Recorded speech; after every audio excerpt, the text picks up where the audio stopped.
कोई उसे बाहुबली कहता था, कोई उसे रॉबिन हुड कहता था। पुलिस की नजर में वो एक अपराधी था। उसके इलाके में लोगों की नजर में वो एक माननीय सांसद था। उसकी पहचान एक देशभक्त नाना के पोते के तौर पर भी थी। उसकी पहचान देश के उपराष्ट्रपति के भतीजे के तौर पर भी थी। नाम मुख्तार अंसारी, जो अब इस दुनिया में नहीं रहा। नमस्कार दोस्तों, बीती रात एक खबर आती है कि कैसे बांदा के एक अस्पताल में मुख्तार अंसारी की हार्ट अटैक से मृत्यु हो जाती है। और ये खबर पूरे पूर्वांचल में एक ऐसे संसदीय खेज की तरफ फैल जाती है जैसे मानो कोई बहुत बड़ी खबर हो। आपको बता दें कि पिछले कुछ दिनों से मुख्तार अंसारी को लेकर तमाम बड़ी बड़ी खबरें आ रही थी। मुख्तार अंसारी का ये आरोप लगाना कि कैसे उनको स्वीट पॉइजन दिया जा रहा है, कैसे उनको मारने की कोशिश हो रही है, लेकिन फिर भी इस पे कोई सुनवाई या फिर किसी का कोई एक्शन कुछ पता नहीं चला। हालांकि मुख्तार अंसारी के चाहने वालों या नफरत करने वालों की लिस्टों में देखा जाए तो कहीं से कोई कमियां नहीं है, लेकिन उनके समर्थकों का ये आरोप लगाना है कि सरकार ने उन्हें जहर देके मार डाला। अब मुख्तार अंसारी की मौत नेचुरली है या फिर कोई साजिश है, सबसे बड़ा सवाल। ऐसा देखा गया है कि तमाम प्रयासों के बाद भी कैसे मुख्तार अंसारी ने अपने जिले में या फिर पूर्वांचल की राजनीति में एक बहुत बड़ा इतिहास रहा है।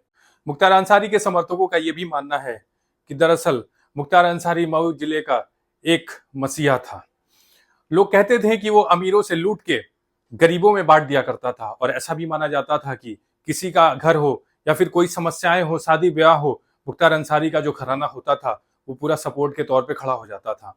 लेकिन मुख्तार अंसारी का जो इतिहास रहा, उसके कारनामों का, वो काफी पेचीदा रहा।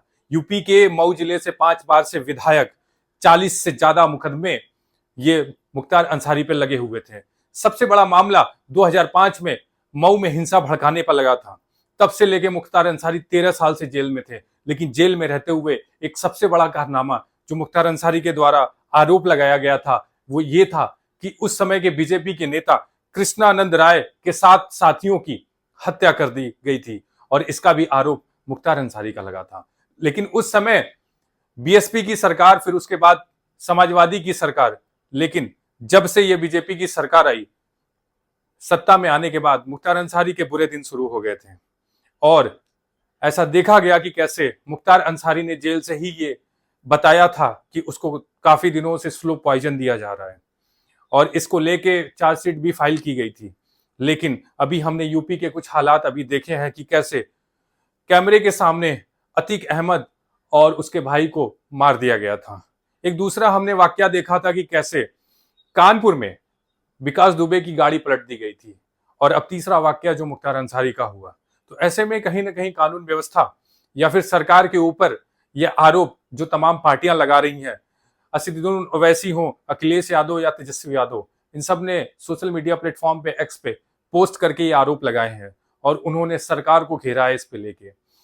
बहरहाल मुख्तार अंसारी की ये चीजें क्या थी वो आने वाले समय में पता चलेंगी। जांच एजेंसियां इस पे अपना काम कर रही हैं। बहुत बहुत धन्यवाद।